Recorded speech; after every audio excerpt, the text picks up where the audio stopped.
Hi everyone, and hi, and welcome to the first episode of Marketing Demystified, going beyond the classroom. That's the name of the initiative. That's the name of this platform. And let me take a quick minute to introduce the platform to our listeners.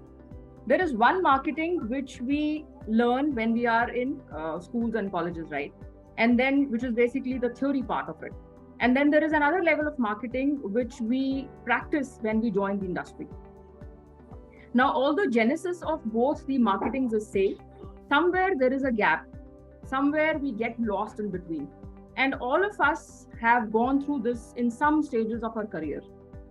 We look for mentors to bridge this gap because we don't know that we learned some aspect, but we don't know how to apply it when we have a situation at hand in our corporate lives. So we felt that there is a need to bridge this gap somewhere, and hence we wanted to introduce this initiative. Now, this is the only platform of its kind where we will have industry experts and an expert from academia who talk about different aspects of marketing.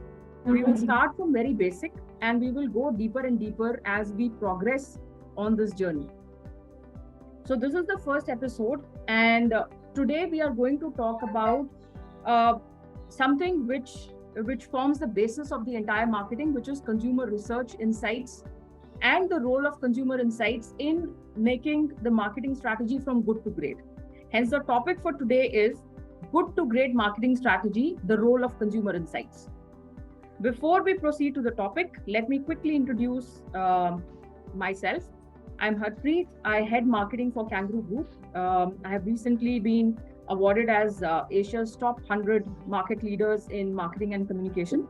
I have about 20 years of experience. I have worked with various firms like MasterCard in capacity of eValueServe, then IBM, American Express, HCL. And I did my exec MBA from IIM Lucknow. Before that, an MBA from Symbiosis. I'm an engineer by profession, and I am very passionate about marketing. I would like my co-host, who is Diegeo Dhani, to kindly introduce himself. Thank you, Harpreet. A wonderful introduction, and I think you've summed it up very nicely. Just want to take a minute to elaborate. Harpreet and I go back, a couple of years now. We worked together in one of our previous organization, LexisNexis, which is the world's largest legal information solution provider. In fact, when we started Oakbridge about 5 years back, Harpreet also helped us establish our marketing function, including a very strong digital presence. So she's a go-getter. I know her, as a colleague who can be always depended on. Always takes initiatives and drives people towards successful completion of projects. So Harpreet and I had been discussing for a while that I've started my career in sales. Actually, I'm a publishing guy. I've spent about 24 years in publishing and information solutions industries. I worked with organizations like McGraw-Hill, Pearson. These are two world's largest college books publishers, and LexisNexis, which is, as I described, one of the world's largest legal information solution provider. And I worked across diverse roles, starting from sales and transitioned into marketing and strategic, roles. And about 5 years back, I and my partner decided to branch out and start our own publishing venture, Oakbridge Publishing. So as somebody who's transitioned from a sales role into marketing, and despite having worked with some of the finest companies which were producing great content, which had access to some of the finest professors and professionals, in marketing, we were publishing their works, right? I realized that despite all of that, people were struggling. It wasn't very easy for them to be able to understand and to be able to relate to the theoretical concepts and see how best they can be applied. This is something that both Harpreet and I have also, discussed many a times, when we meet or talk. And we felt that perhaps a platform like this, can be created, which helps bring together the best of both academicians as well as practitioners, and people can it can help both young and seasoned professionals, also professionals who want to make a career in marketing, get multiple perspectives, broaden their skill set, learn about the tools and techniques, and understand that there's a range of possibilities, right? All of this should actually help them become more effective and competent marketers. So that essentially was the goal, and I'm so glad that Harpreet drove me also and pushed me and said that we need to get started, because there's no right time, or there's no perfect time to start something like this, and that's how we are here. So yeah, so that's about me, and over to you, Dr. Amin. Okay. So I think it's actually a pleasure for me to be here on this platform with Harpreet, Vikesh, and Saurabh. Of course, me and Saurabh have known each other for quite some time, and we have been interacting with each other different forums. So talking about my journey, I consider myself more of a salesperson than a marketing guy. I, of course, transitioned from sales to marketing to consulting and then to teaching. And in this journey, I also, I'm very proud to say that I also at some point of time was an entrepreneur when it was not fashionable to be, doing stints with startup. I actually did a couple of stints, or maybe a little more, with startups. Did my own, I became a little bit more enterprising, started my own consulting, got a lot of projects, a lot of money got stuck in the market, failed miserably to recover that money, lost all of my money, and then, of course, learned a lot. But I have also been a passionate trainer. I have always been very passionate when it comes to training, particularly in the areas of sales, marketing, and behavioral aspects. Now that drove me to do a formal training in what we call as the NLP, Neuro-Linguistic Programming, because I thought, if a marketer is able to read a consumer's mind, probably he will do wonders, or she will do wonders. So I have been actually practicing what I learned for quite some time. I have been training people across India and abroad. I have had the opportunity to do a lot of customized trainings for a lot of organizations. Apart from, of course, the fact that I work with a leading management school in Navi Mumbai, SIS College of Management Studies, and I head the marketing area there. So I think to start with, this much is enough, because professors have a habit of talking a bit more. So I don't want to eat into Saurabh's time, and we will, of course, discover each other more. No, I basically jumped onto the LinkedIn platform about a couple of years back, and when I came in there, I saw that Dr. Parag Amin was one of those people who's quite active on the platform. So it was a good interaction that we started, and it was very nice to see practitioners moving into ACADS, and I think maybe that also provided a little bit of fuel for me for all the work that I've been doing on LinkedIn the last 2.5 years. Now, I have essentially been a professional for the last 18 years. I did a decade with Cadbury's. Did a couple of years with Diegeo, and then the last 5 I've been with Britannia. I've done again about 7-8 years of sales. Rest I've done marketing. In marketing, I've done innovation. I've done international business. So I've done a lot of interesting things across the domains of sales and marketing. I was also recognized as the 50 best marketeers by Whitepaid International and a DMA Trailblazer Rising Star CMO in 2021. But essentially what I think I bring to this platform is the fact that, I've been fairly heavily into creation of content in the last couple of years, built a fairly large community on LinkedIn, given some 40-50 talks. Also penned this book called The Practical Marketeer, which is essentially a practitioner's guide to how marketing is actually practiced in a corporate rather than just the theoretical aspects of marketing. Yeah. I've also been doing a couple of podcast series called Buland's Future, and also a web series called Iconic Ads, where the aim there is to deconstruct the iconic ads that have sort of built the legacy of Indian marketing. So looking forward to participating in this platform. I'm sure we'll have a lot of fun, and something exciting should come.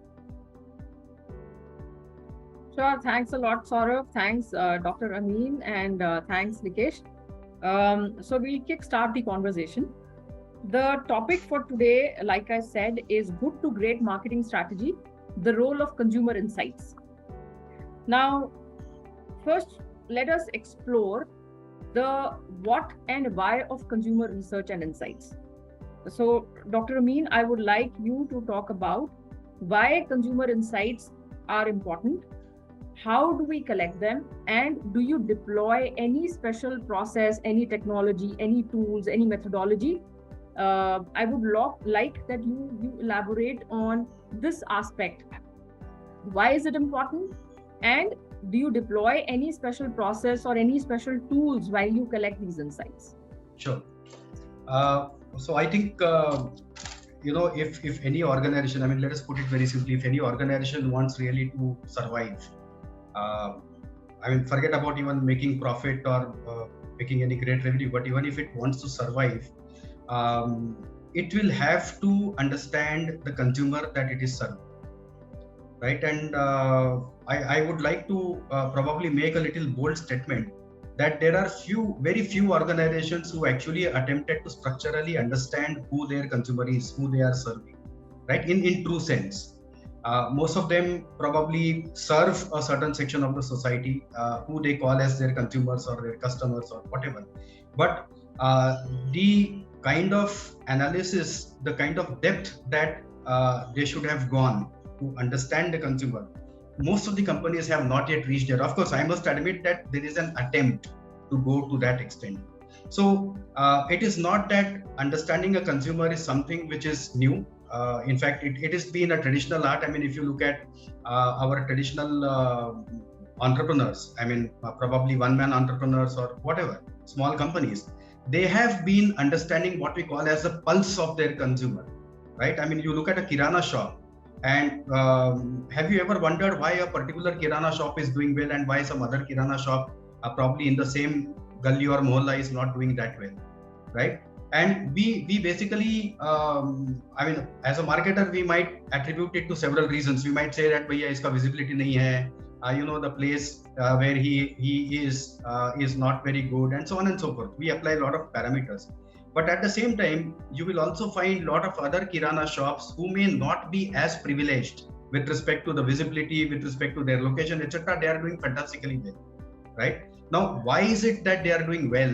One of the reasons, and one of the important reasons, is because they really have understood who their consumer is. They are able to do a proper targeting, and they have understood what their consumer wants, and they have understood the way it is to be served to the consumer.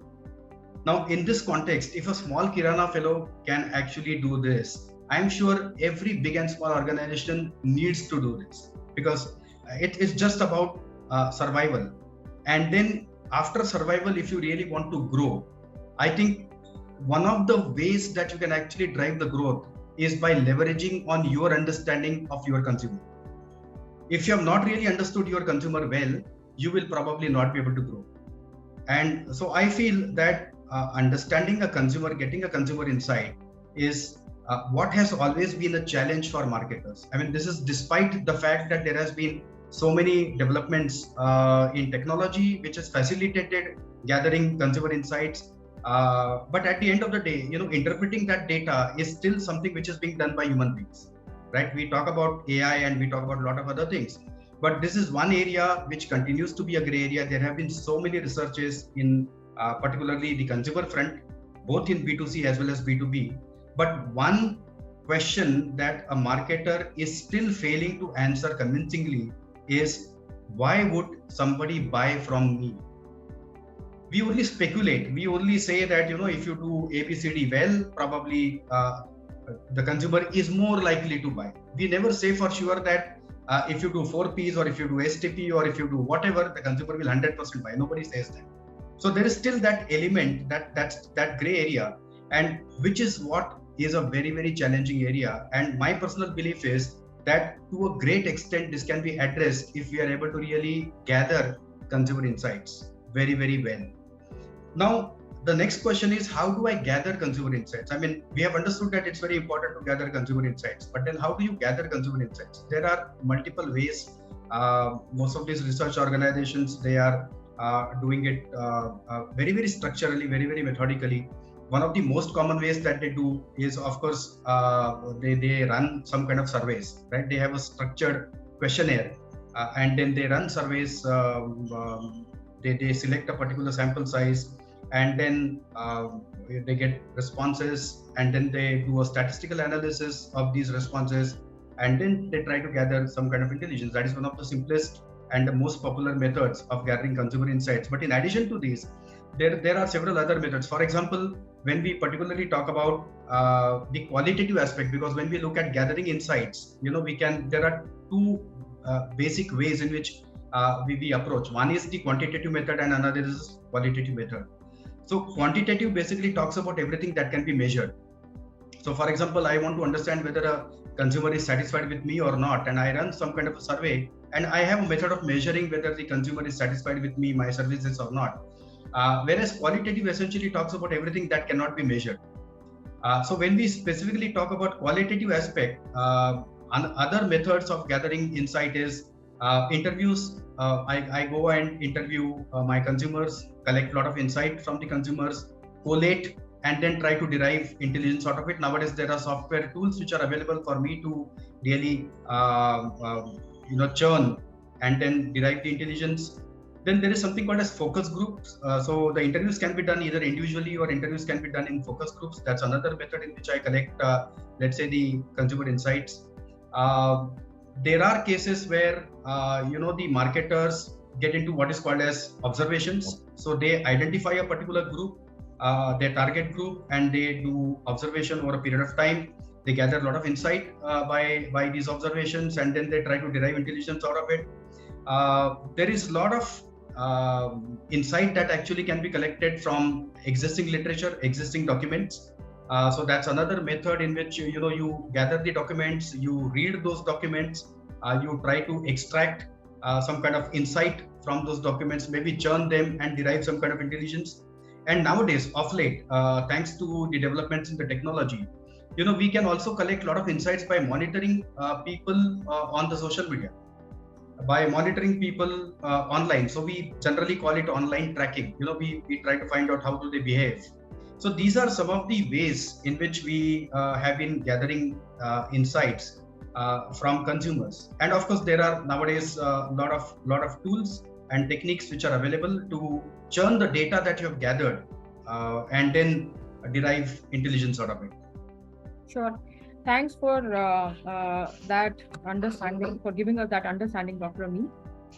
Now, I remember going back the topic, I remember there was a technique called laddering technique. See, there is something called a product insight, and then there is something called a people insight, right? Correct. There could be macro trends, and then there could be micro trends. Macro trends could be cultural, could be social, could be the environment in which you are staying in, and it could be, like I said, social structures which could impact. So, for example, an Indian might behave in a different way versus someone who is a North Indian, and even within India, a South Indian might behave in a different way versus a North Indian. Then there are cultural impacts, like I said. So these are macro level trends. And then there is micro level trends which are basically how a consumer interacts with your product, right? So to come to that level, you rightly talked about that there is secondary research. Now secondary research is also something which is syndicated, which is available, and then you get somebody to do that research for you. And then there is primary research. Now, in primary research, there are various techniques. There is a psychometric analysis, there is a psychographic analysis, there is an observation group, right? Then there is a technique called laddering technique. It is a projective technique wherein you start asking the questions. So I remember when this is a case study which we were walked through, and again, because it's a platform where it's both theory and practical. So I'm just going back to the theory days. So there was a case study which was discussed during our classrooms, and it was like, why do you eat Uncle Chips? So it was a product insight, and then you come to the people insight. So the question which was asked was, why do you eat Uncle Chips? So the answer is, so that is called ACV, attribute, and then consequence, and then value. The value is the emotional benefit or the functional benefit. So the attribute is, why do you eat Uncle Chips? So somebody says that the next question is, because I find it spicy. Why do you like spicy food? So the answer comes is, because it makes me eat less. Why do you want to eat less? Because I don't want to look fat and I want to look good. So you start from the product and you come to the people inside. True. So can you throw some light on such techniques? So laddering technique is one thing which I could recollect. See, I think that's a fantastic example which you gave, and we can probably also have a lot of such examples. Now, laddering technique is one of the popular techniques which is being used by several such brands, several such vendors, marketers. The idea here is that it is kind of a an inverted funnel. Okay, on the surface you have the product, and as you taper down, you have the consumer. Right, you have actually the insight.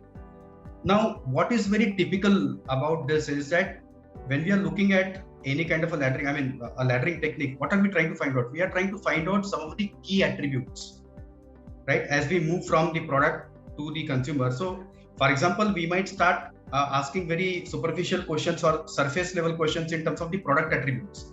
What excites you to buy Uncle Chips? And for all you know, the consumer may say that the packaging is very attractive, or the consumer may say that the pricing is very attractive, right?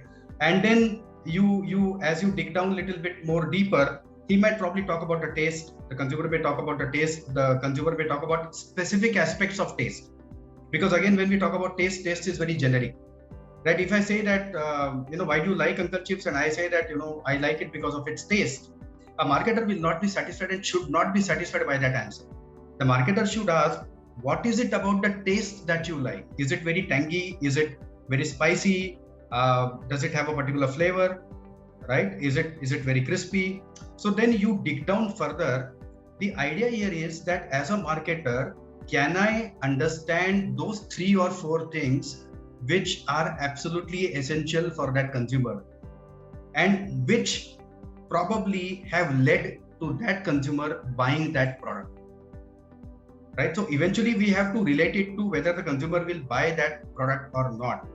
But I must also share that there is a lot of relativity in all this, right? Because as you rightly pointed out, a consumer from Mumbai, for example, and a consumer from Chennai, they might have differing views, right? So if a marketer is really looking at, particularly from the FMCG point of view, if a marketer is looking at standardizing a particular product, right, then the challenge is that how do I make it attractive both to my consumer from Mumbai who likes a particular attribute, who has voted for a particular attribute, and my consumer from Chennai who has possibly voted for a different attribute altogether, right? So that will always continue to be a challenge. There will always be a relativity. So what are we trying to do as much as possible by gathering these insights? Because it is all about the kind of questions that you ask.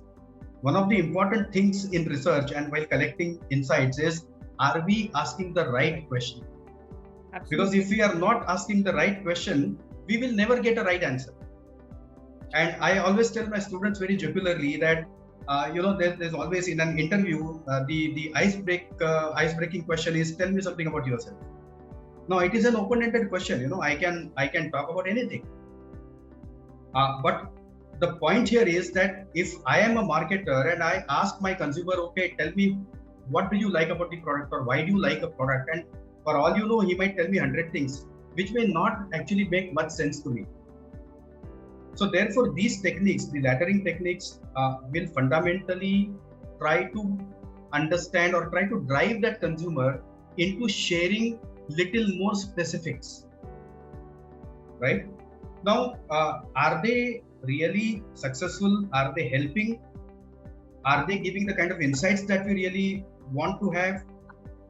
Are they 100% foolproof? Answer is they are not 100% foolproof. Right? They will only, these are all indicative techniques. They will only give you indications. Right? Right. They will probably only increase the probability. They cannot for sure say that, if you really focus on these 4 attributes, the consumer is likely to buy. We have had so many case studies where, in spite of doing research and coming out with a product based on that research, the product has failed. So on one hand, we have cases like Uncle Chips and probably a lot of other brands who have actually gone for a structured research, understood the attributes from the consumer, and then based on those attributes, key attributes, they have probably developed their product and they have become successful. On the other hand, we have a lot of other products who probably did the same thing, but were not successful, right? So what actually is a challenge? The challenge is, in my view, one is, are we asking the right kind of questions? That is the challenge. Second is the respondent. Are we choosing the right kind of respondent? Is that respondent in the right frame of mind? And I'll share a very funny example of this. Because at the end of the day, you have identified a sample, right? You have identified a certain sample size, a certain type of a respondent, and you have probably outsourced, your survey to some other agency. Now, this is where there could be a problem. Again, it's a gray area. Now, that survey agency, what does it do? It has got, let's say, a set of people who go out into the market and go and actually talk or execute that questionnaire, right? And they have a target. That was, today you have to complete, let's say, 25 responses, or you have to complete 50 responses. Now, that person, look at his psychology, look at his mentality. He only thinks about a target. He has nothing to do with the quality of responses, right? And I have seen examples where these people will sit under a tree somewhere and fill up the responses themselves. And they'll come back to their boss and say that, boss, I have got, aapne 50 bola tha, maine 100 kar. Of course, now there are a lot of checks which are in place, right? So we are asking these fellows to actually go and talk to the person, collect the personal information, collect visiting cards. So there are a lot of checks which are being put in place. But whatever amount of checks we put in place, I think somewhere it is bound to fail at some point of time, and that is a gray area. Otherwise, these techniques, if you ask me theoretically, they are super. Right.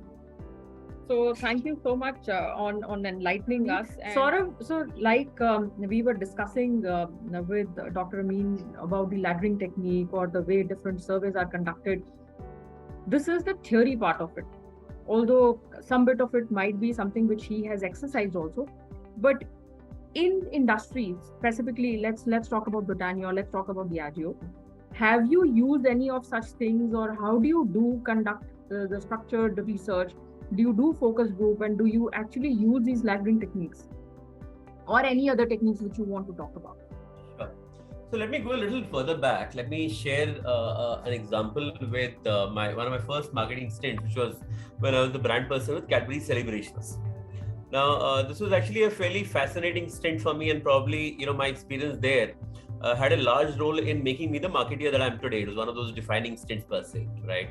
So when I was taking over Cadbury Celebrations, I was just a brand manager way back in 2009 or 2008. I remember my managing director almost saying this, in the open house, saying, why shouldn't we shut down this brand?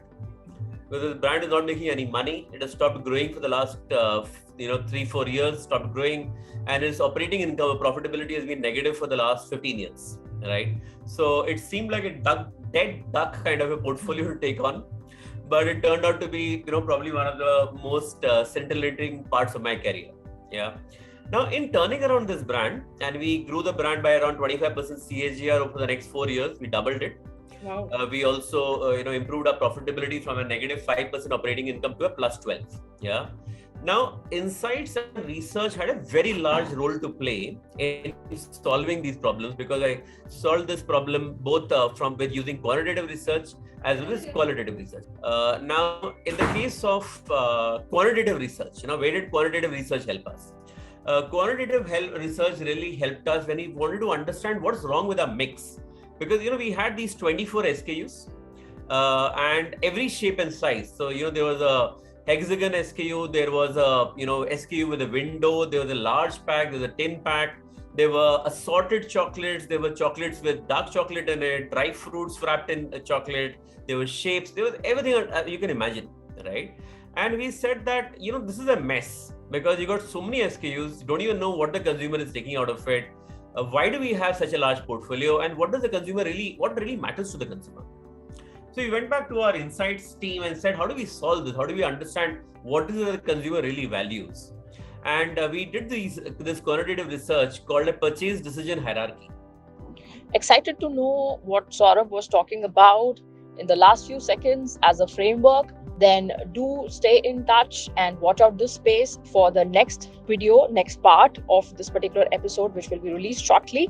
And in case you liked our content, which is about different aspects of marketing, different concepts of marketing, then do share and like this video. You can subscribe to our channel and stay tuned for more exciting stuff from Marketing Demystified. Thanks.